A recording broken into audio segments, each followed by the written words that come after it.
Good afternoon. All right, what we're looking at today, we're going to try to do a lab as a bit of a demonstration. We're doing this analysis of an unknown chloride, which is the lab here seen on the left. Now, the problem with this particular lab is if you were trying to do this as a test, and where you're actually mixing anything with silver with chlorine, you would just see that the silver chloride forms a precipitate, forms a nice white powder.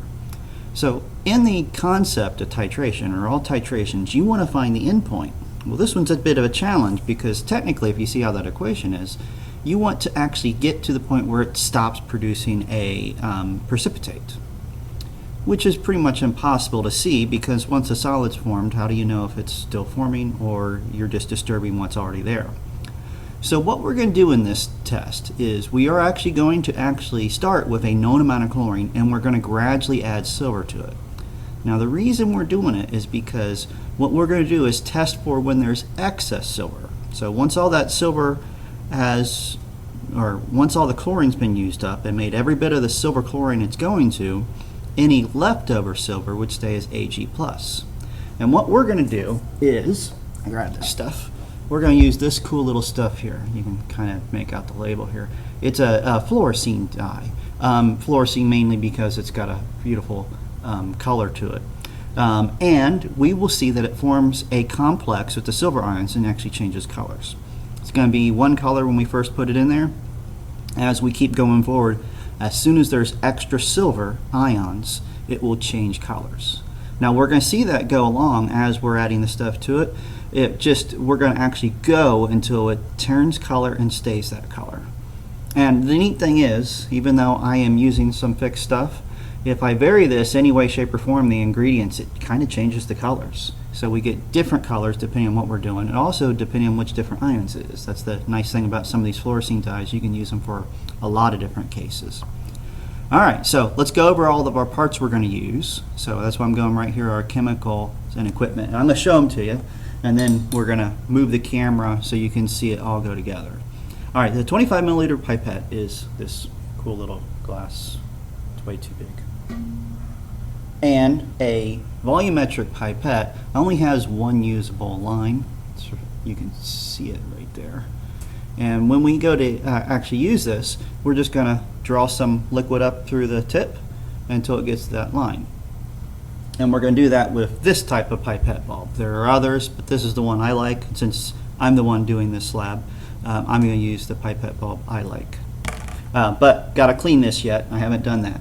I'm probably not going to bother to film that, but I am going to clean it before we use it. All right, along with that, the next thing, 125 milliliter Erlenmeyer flask. That's just our little angled one. And there's 3 in my drawer. I'm only using the 1. I'm just going to clean it between runs.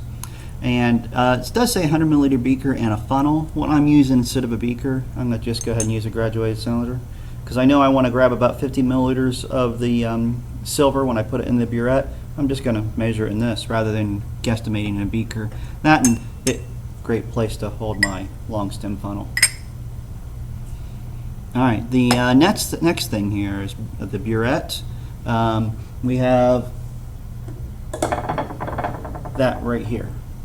Burette is really just almost looks like our volumetric pipette in the sense that it's a nice long piece of glass.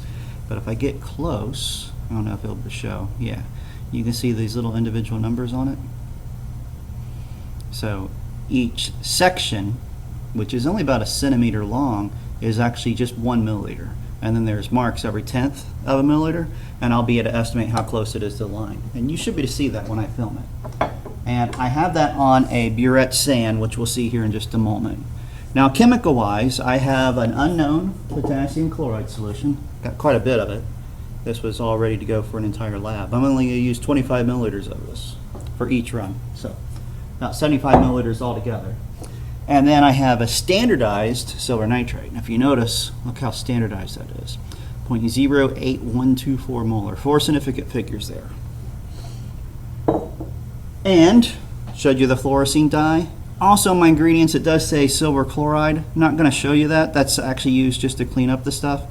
So we're not discarding any extra silver down the drain. It'll be precipitated out of silver chloride and we'll dispose of it just in the trash can. And the last two things are the Burette clamp and the ring stand. You'll see those when I move the camera here in just a second. All right, so we're going to do a trial run, and then we're going to do 2 full runs, so we do it, get some good numbers. Now, what we're actually looking for here, the sacrificial run is just going to be able to give us roughly the volume of the silver nitrate we want. In trial 1 and 2 are where we're going to get that, and we're going to try to get it down to an individual drop that gets the color change to stay and persist. And hopefully, between our 2 trials, we'll get the exact same value there. Because if we get the same value, you know we've done good work, and we can actually do these calculations based on that. All right, hold on a second. I'm going to move the camera around. All right, so we've moved over to the sink, because what I'm going to do right now is actually get the burette itself ready. So it was on our rack in the corner of the lab. It's at least collected dust, so I'm going to give it a good rinsing just to get all that dust off of it so it's ready. And I'm starting here by pulling the little valve apart at the bottom. And it just unscrews. There's a little plastic nylon knob that unscrews on it. And I know it was relatively clean when it was put away, so I'm actually just using some of our distilled water to give it a good rinse on the inside. And if I wanted to, I could probably do the outside, but I'm not going to bother. I'm just actually going to give it a good rinse here. I'll set that down. And same thing I'm going to do with the little valve. I'm just going to rinse off the part that actually comes inside with it. I don't need to really worry about getting this too clean. I'm pretty sure it's in good shape. And then put this thing back together. Now when you're putting your the valve at the bottom together, something that should be remembered, we're going to put the nylon washer on first, and then the rubber O-ring, and then the little nut.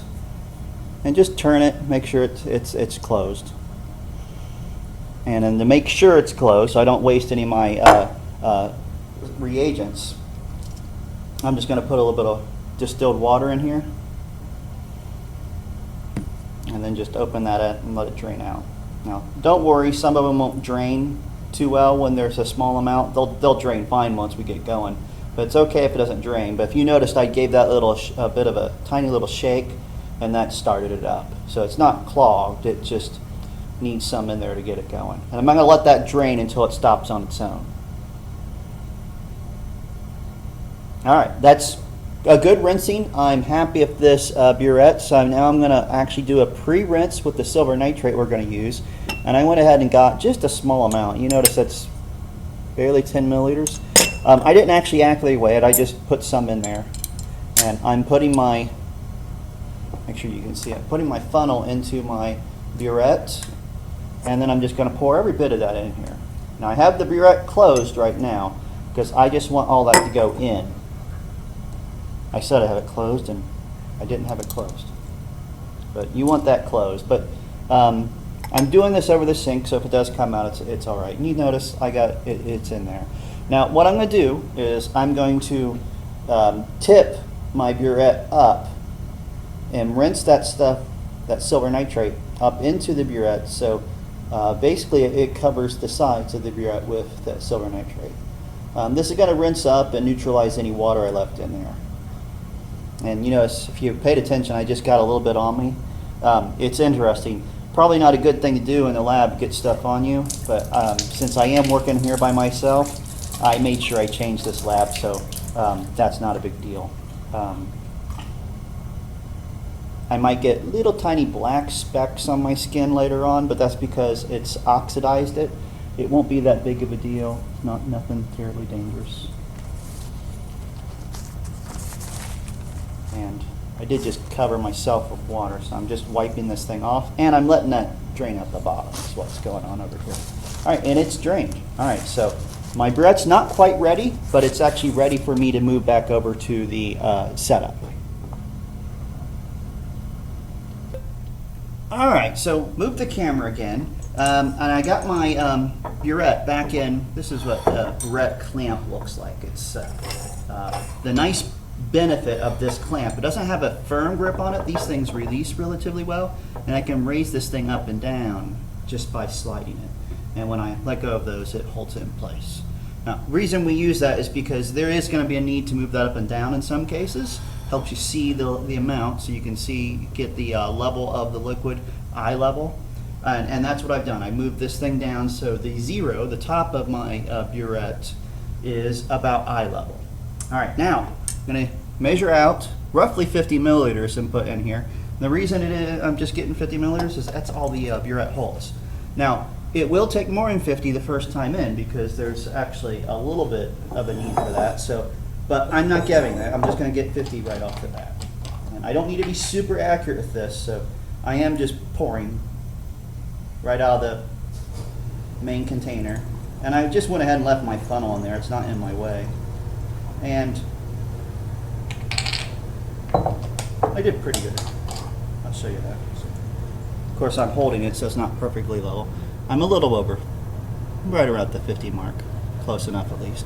All right, now, the funnel's now been rinsed with the silver nitrate, so I know it's not going to cause any contamination.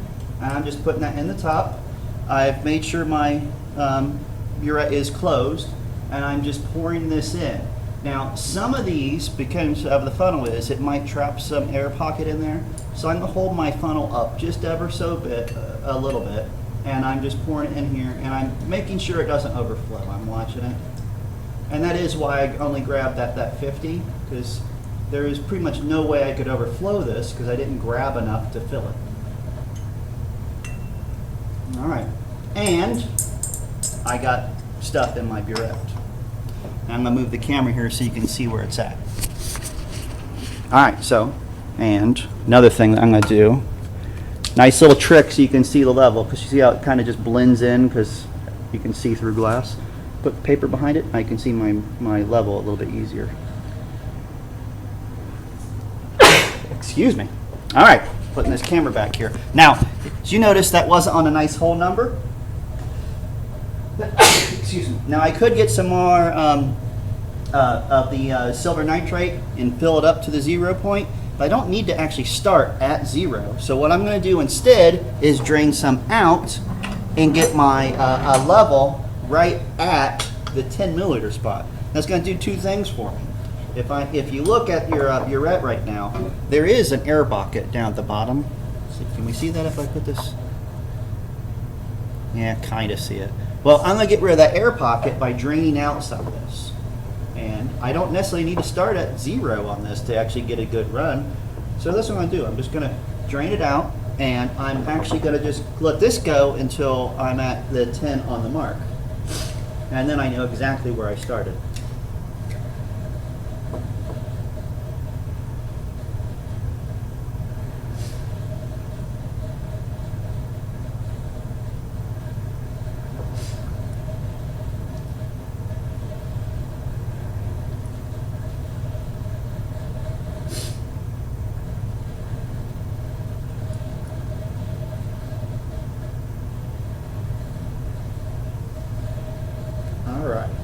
Touch that to the side to get that drip off there.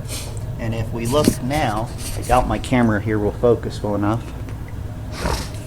It kind of focuses well enough. I hold it level. You see the bottom of the meniscus is right on that line. So 10.0 is that line, but since we're right on it, we actually can, on our initial reading of it, and I have my data sheet here, write down the 10.0 is definite, but since we're right on the line, I'm going to put 10.00 for that initial reading. All right, now the burette is ready to go. So now what we're ready to do is actually use our volumetric pipette to get a measured amount of the potassium chloride. Now, we know we're going to need about 75 milliliters of this all together. So what I'm going to do is just grab a 100 milliliter beaker and fill a little bit more than halfway. I know that's not enough for doing it, but it's good enough for each trip. Then we can always go up and get more when we're ready.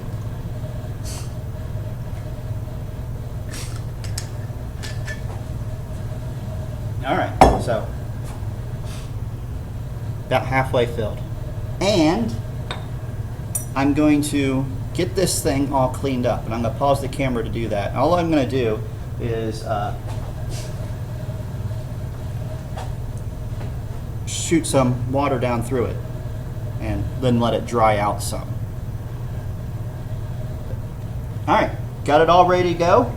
So all I'm going to do is just pull up some of my silver chloride into my volumetric pipette.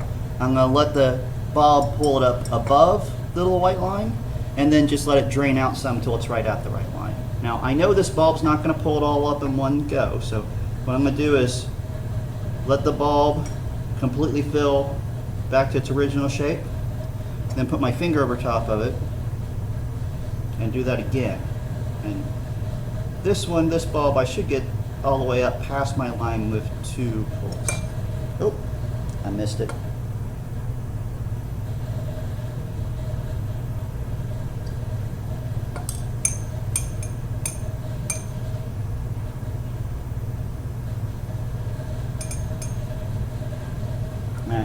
Now, got it right at the line. I'm tilting it sideways, but you can see it's at the line. And then I'm just going to drain that into my Elmeyer flask that we've cleaned out already as well, so it's ready to go.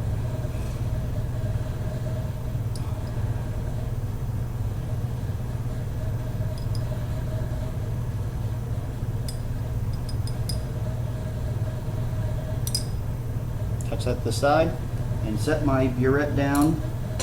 I got a little paper towel over here for the end of it to sit on.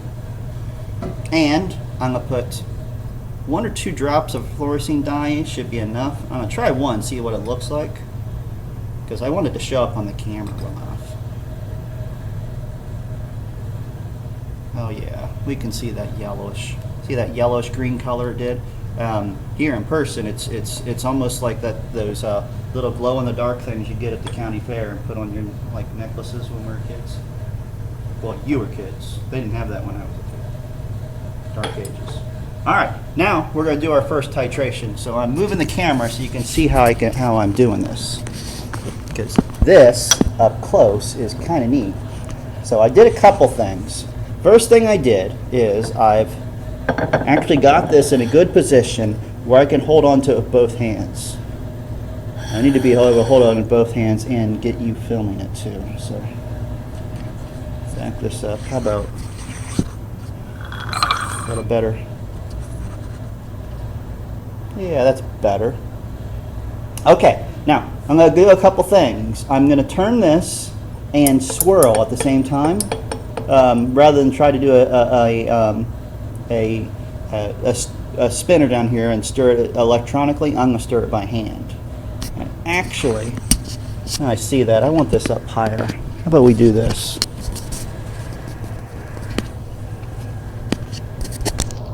And that white background's too white. All right, so I'm going to go back to, we just want to see the color change this first time. So I want to get closer. How about this? We're going to move up to that in just a second. I want you to see what I'm doing with my hands here first. So I'm doing it, the valve here with one hand, just reaching across to grab hold of the actual valve itself. So I have complete control of it. I'm not going to let go of it. And I'm going to swirl this. Now I already know how far it's going to turn in a short amount of milliliters. But typically what you want to do is you want to also make sure you don't go below the 50 mark. So you actually have to watch this volume as well. So we're looking at 3 things while it's going on, or 2 things. You're looking at your liquid, making sure it is going down, and you're going to make sure it doesn't go below 50. But you're also looking down here because we want to go until there's a color change. There. All right, so I'm going to let a little bit in here and stop it, and then I'm going to reposition the camera. All I'm going to do, I'm swirling it, and now I'm going to open the valve. And I did just opened it fully. All right, now stop swirling it. And then we're going to get closer here so you can see just the Elmeyer flask itself. All right, so if you look, you can tell that Elmeyer flask got some like a white powder in it now. So it's actually already formed some silver chloride. All right, now we're going to see a slight color change as I get further in here.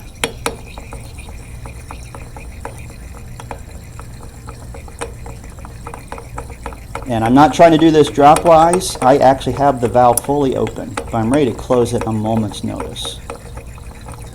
And I'm starting to see how it's a lot more white, and you're starting to see a little bit of pink. If I swirl it though, the pink goes away and we go back to almost a whitish yellow. It's going to turn pink and stay pink. And terrible camera colors, but that is a pink color. How about if I pull it off this background? Is it more noticeable that it's pink? No, it's terrible. Alright, trust me, that is like Pepto-Bismol pink. And my camera stinks. There, you can kind of see it. Gotta get the right angle here. Alright, well, that is an acceptable endpoint for our sacrificial run. Now, sacrificial run tells us that the amount we put in there is roughly the amount that we should be getting. So, I'm going to put the camera back over here, and I'm going to actually get the volume off my burette, and it's down here. It's blocked with my burette clamp. So I'm raising my burette clamp up, and I see that my endpoint is 24.8, and it's slightly above the 8, so I'm going to say 24.81.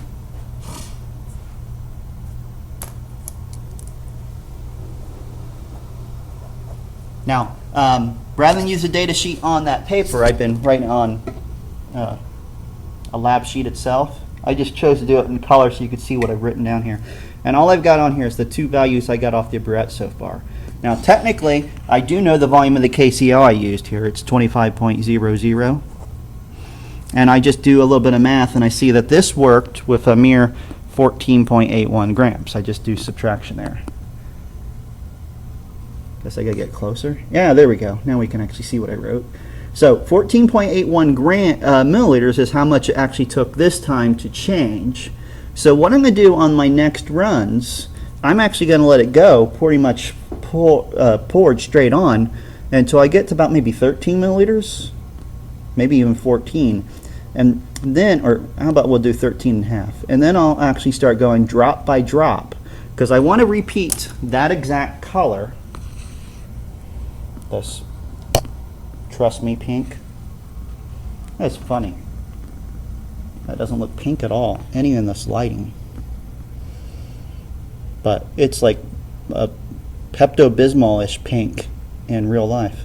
But we're going to recreate that shade, or actually we would like to get just slightly more yellowish, because then we know it's right there on the edge of the transition. And I want to do that twice. So I'm going to pause the video right now and get another Erlenmeyer flask set up.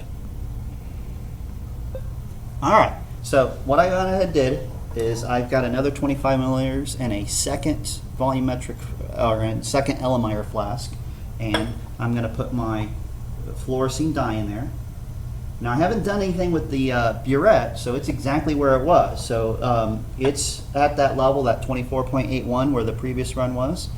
We're going to add about 14 milliliters on that, and see that I'm going to just let this drain till my burette's roughly at, let's see, 24 plus 14, 38 milliliters, so 38, 39 milliliters. So I'm just going to open that up and let this drain out till I'm at about 38 milliliters.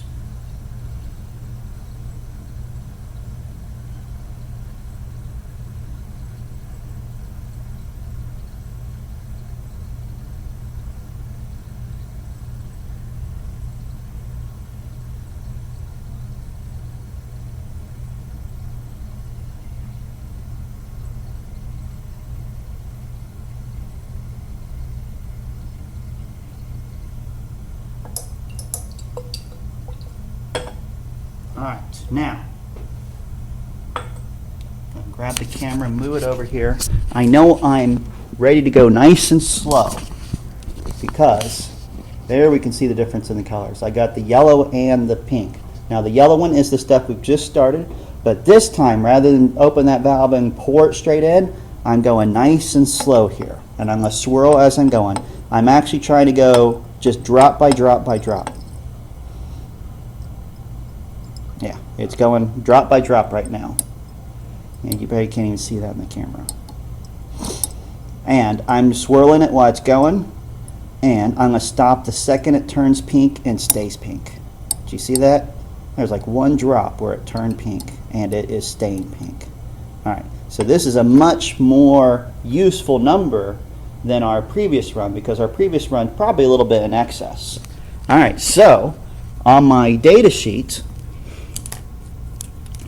my initial reading on this run was 24.81, and now my new amount, I have to go over here to my Burette, I'm right at 39.20.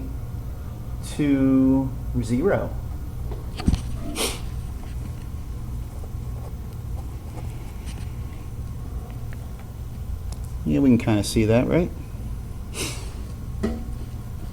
And now, I was going to calculate that by hand, but I know everybody likes to see calculators, so do you even have one in here? Yes, I do.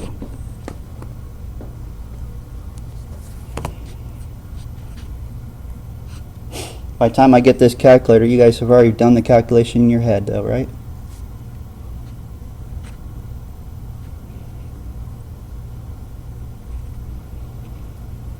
I get 14.29. Now, got a problem. See how we have our values at 39.20? To do another run, we'd need another 14 milliliters, and that would actually go up to over 50. Well, we don't have that much in our Burette. We don't have 14 milliliters in there, so we're going to have to add some to our Burette. So I'm going to do that real quick and get another Erlenmeyer flask ready. All right, so I added about 10 milliliters into the Burette. We're up to just under 34 milliliters, but I have that value written down over on my data sheet. So 34.50 is where we're at. I have another Erlenmeyer flask with the fluorescein dye in there and the 25 milliliters of potassium chloride. And we're going to do the same thing as before. So I'm going to add about 14 milliliters in there. So I'm going to stop when my Burette gets right to about 48. Pushing it real close. Normally I don't want to get this close, but I do know it's going to turn roughly the same as the other ones, so it's not going to be a big deal that it's going to be that close to being empty. So we're at 40 now.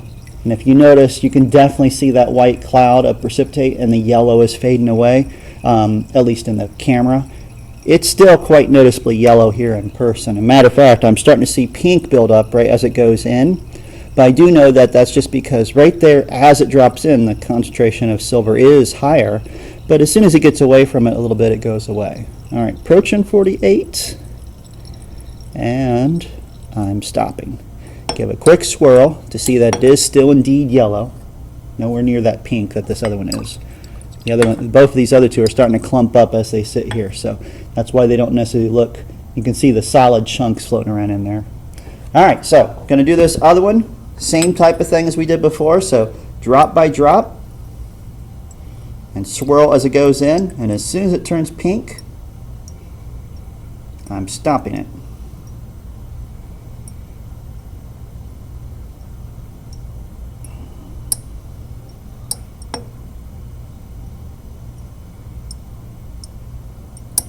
Stopped. All right. Now look at that beautiful pink color. All right, let's read what this scale says here. I might have to move the camera.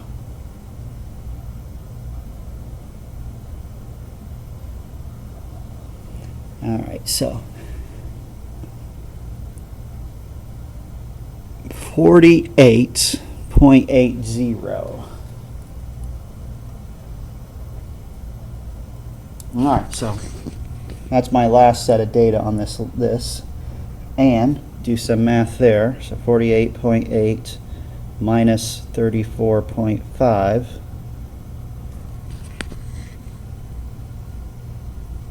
gives me 14.30.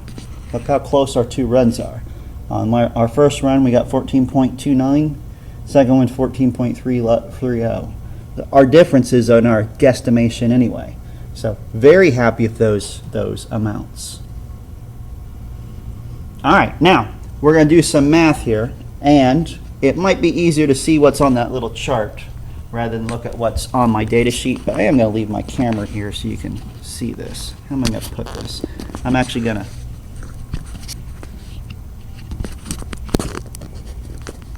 I have no idea how I'm going to do this. I am just going to reposition it and hold it. All right, so I have our next two calculations to do on this, which is to get the moles of AgNO3. Now to get that, I need to get the concentration of the AgNO3 off the label. Now that's why we have that place to record it up there. And it is on the label inside in the lab. It was 0.08124 molar. And we did know that this is 25 milliliters on both these other runs because we used the exact same volumetric pipette each time. So that's our data so far. All right, now to get the moles of AgNO3, all we're going to do is take that molarity and the volume of the AgNO3 that we added. But I need the volume in liters, so I'm just going to convert that to milliliters. So for example, this first calculation, I'm going to get that by taking 0.01429 liters multiplied by 0.08124 moles per liter. Let me see if I can get that so it's more visible.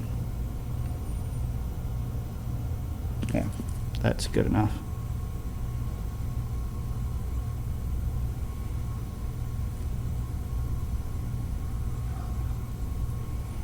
And that gives me that this is 0.001161 moles. And I'll do something similar with the other one, but I'm going to use 0.01430 for that volume.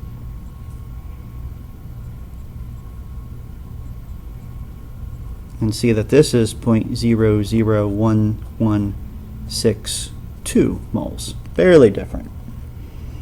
Now, here's where this comes in handy. Reason we did a titration like this is because we were able to accurately get the moles of this because we had the concentration really well known and we knew the amount in there. And by finding the endpoint where there was just extra silver, we can actually safely say that these moles are equal to each other at that endpoint. Technically, you might safely say that the silver is slightly higher, but it's within a drop. So we typically just say repeat those moles. So those two rows have the exact same numbers. And then our final calculation to get the molarity, we're taking our two individual values we got, we're going to divide them by that volume in liters. So I'm going to take that 0.00161 and 0.001162 and divide it by 0.025.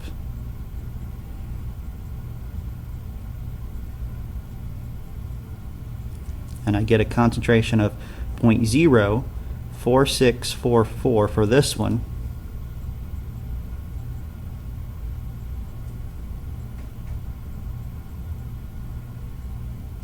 And 0.04648 there.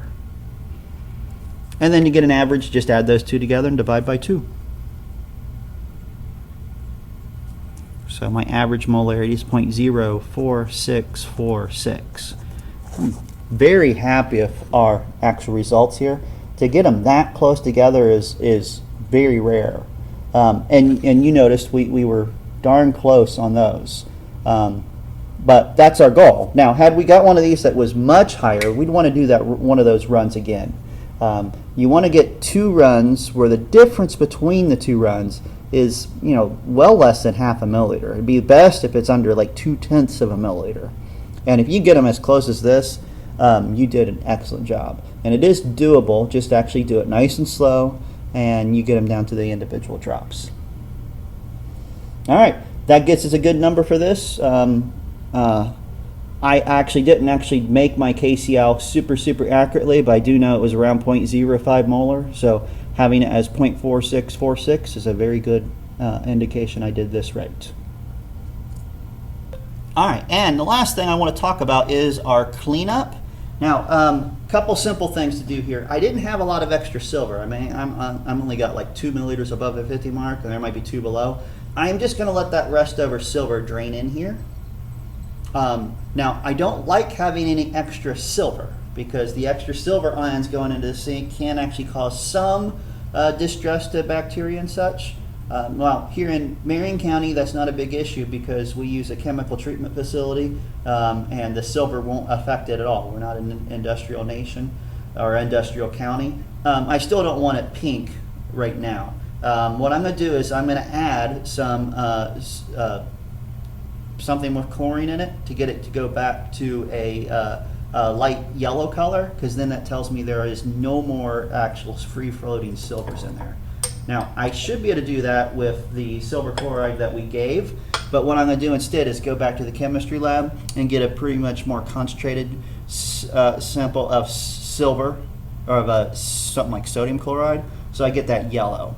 And then what I'm going to do is I have over in the fume hood a funnel with like a coffee filter in it. I'm just going to pour that in there. The liquid will drain out and just go right into the drain, and the solid is going to be silver chloride. I'm going to actually wrap that up and throw it away the right way, so it's not actually going in to be anything dangerous. And everything else I'm just going to rinse. Even if I transfer a little bit of silver into the drinking water, it's not going to be that big of a deal. We're going to do everything we can to isolate it so it's not. So I'm just going to actually get those pinks to go back to yellow and then filter it out. But I'm not going to bother to film that. But if you're in the lab, that's what we want to do. Just throw it through the coffee filter when you're all done, and then don't worry about it. All right. Thank you very much for your time. All right, one last thing. While I was cleaning up, I realized that my fluorescein dye, if you notice on the top, the lid's got a bit of a crack in it, and apparently I got some on me when I was making that. Now, I do already know I have checked out my MSDS, so I know what I need to do, and it's nothing major. I'm just gonna clean it a little bit differently, and I'll probably have a little bit of discoloration for a little bit. Theoretically, if I get under a black light, I'll glow a little bit there, but it's nothing I need to worry about. But that's something I, as the instructor, would have actually checked before I handed it to you guys. I guess I didn't practice what I actually do for you guys well enough for myself, because I should have actually definitely checked that so I didn't have that dilemma. Fortunately, everything I messed with today is relatively safe, so I'm not actually worried about anything. The concentration of this is too low to be dangerous. It's just going to be colorful for a day or two. All right, thanks. Bye.